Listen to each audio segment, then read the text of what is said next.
Hello again. I am back with more wisdom from the Word on this 24th day of October, Thursday. I just want to say briefly that I have been trying super hard to change up my my outfits every single day so that I'm not just hearing the same thing all the time. But normally, around here right now it is cold. I love fall. I just started getting my fall decorations up, which is a little later than I wanted to, much later actually than I wanted to, but just haven't been able to. And I love fall, but around here I feel like we don't really have much of a fall. Yes, the leaves, fall and change colors and all that, but we go directly from like summer pretty much to winter. It's, warm. I don't want to say hot because I've lived in places where it's genuinely hot, but it does get pretty warm. And then we've got these sunny days, and then all of a sudden it's like freezing cold. So it is survival of the fittest around here and trying to stay warm. So normally I'm just, if I don't have to go anywhere, you may find me in like the same sweatshirt a couple days in a row.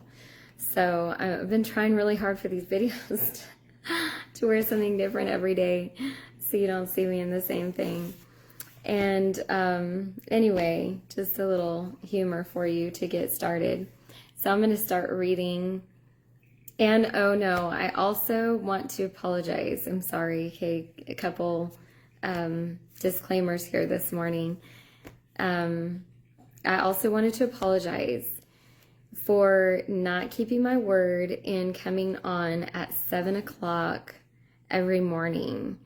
I don't think there's been one day that I've been on at 7 o'clock. And that is not like me to not keep my word. For the most part, yes, I have been on sometime in the morning. There's been a couple times when it had to be afternoon. But that is not normal for me. I think I committed too hastily to something that I probably shouldn't have. And so I do apologize because I don't like to just say I'm going to do something and then not do it. So for anyone that I have let down or disappointed, I want to just say I apologize and please bear with me. Thank you for bearing with me with I've been having issues with my voice this entire month pretty much. And so I know it's probably not been pleasant to hear, but in Jesus' name, we're going to move forward. Psalm 108, assurance of God's victory over enemies. O God, my heart is ready to praise you. I will sing and rejoice before you. Wake up, O harp and lyre. We will meet the dawn with song. I will praise you everywhere around the world, in every nation. For your loving kindness is great beyond measure, high as the heavens. Your faithfulness reaches the skies. Your glory is far more vast than the heavens. It towers above the earth. Hear the cry of your beloved child. Come with mighty power and rescue me. God has given sacred promises. No wonder I exult. He has promised to give us all the land of Shechem and also Succoth Valley. Gilead is mine to give to you, he says, and Manasseh as well. The land of Ephraim is the helmet on my head. Judah is my scepter. Sorry. But Moab and Edom are despised, and I will shout in triumph over the Philistines. Who but God can give me strength to conquer these fortified cities? Who else can lead me into Edom? Lord, have you thrown us away? Have you deserted our army? Oh, help us fight against our enemies, for men are useless allies.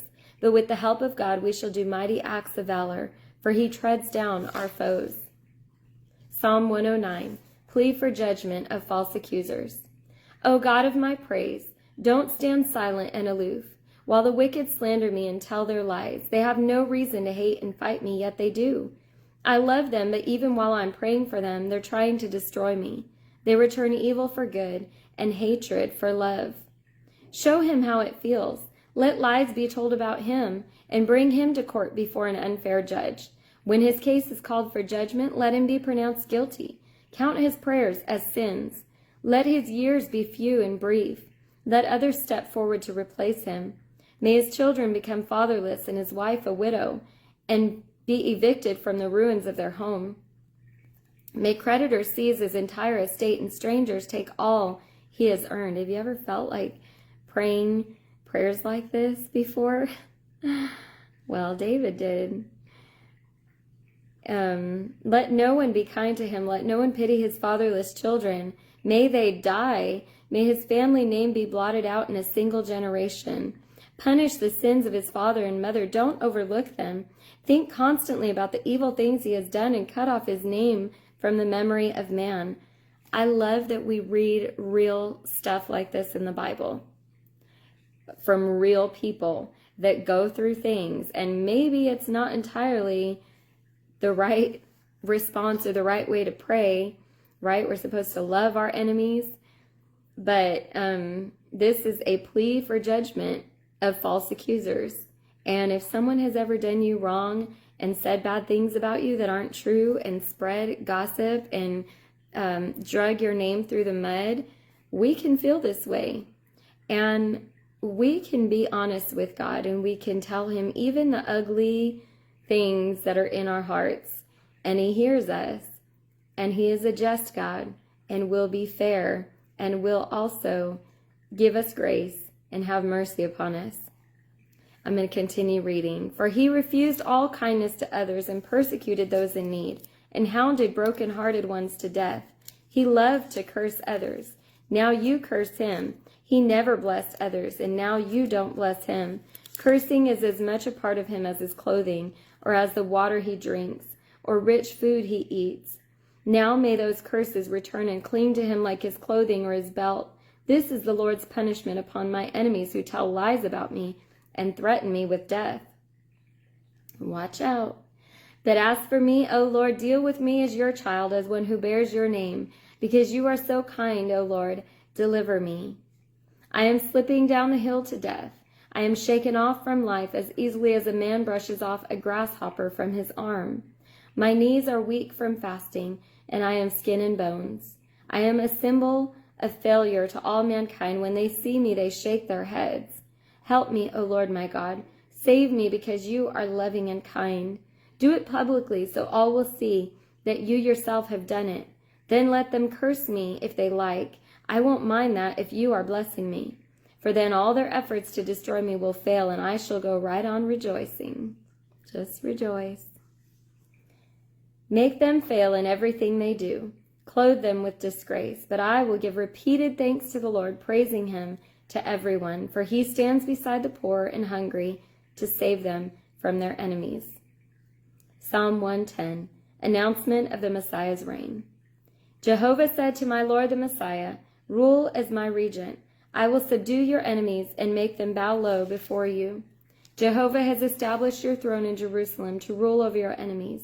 In that day of your power, your people shall come to you willingly, dressed in holy altar robes, and your strength shall be renewed day by day like morning dew. Jehovah has taken oath and will not rescind his vow, that you are a priest forever like Melchizedek. God stands beside you to protect you. He will strike down many kings in the day of his anger. He will punish the nations and fill them with their dead. He will crush many heads, but you yourself shall be refreshed from springs along the way.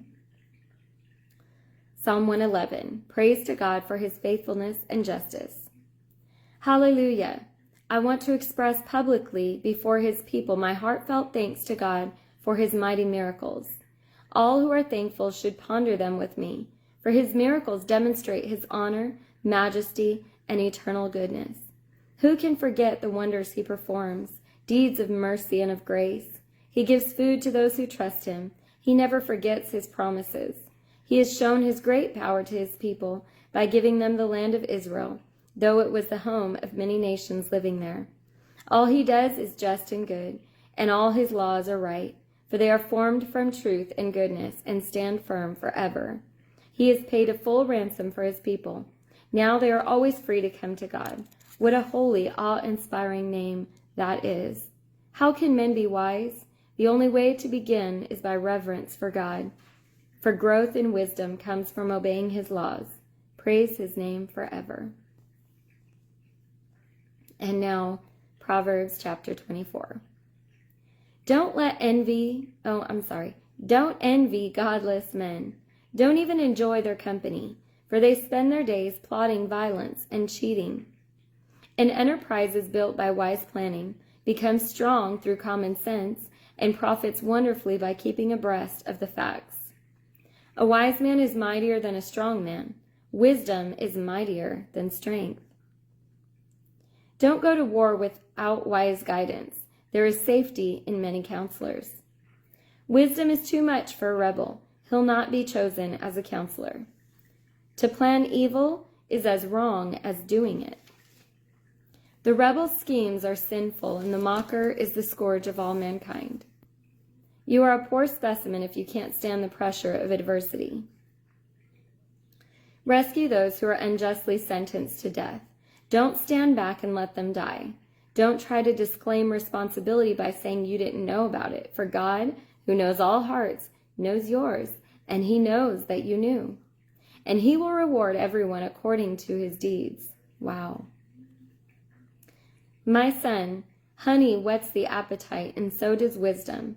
When you enjoy becoming wise, there is hope for you. A bright future lies ahead. O evil man, leave the upright man alone and quit trying to cheat him out of his rights. Don't you know that this good man, though you trip him up 7 times, will each time rise again? But one calamity is enough to lay you low. Do not rejoice when your enemy meets trouble. Let there be no gladness when he falls, for the Lord may be displeased with you and stop punishing him. Don't envy the wicked. Don't covet his riches, for the evil man has no future. His light will be snuffed out. My son, watch your step before the Lord and the King, and don't associate with radicals, for you will go down with them to sudden disaster, and who knows where it will all end. Here are some additional proverbs. It is wrong to sentence the poor, and let the rich go free. He who says to the wicked, you are innocent, shall be cursed by many people of many nations.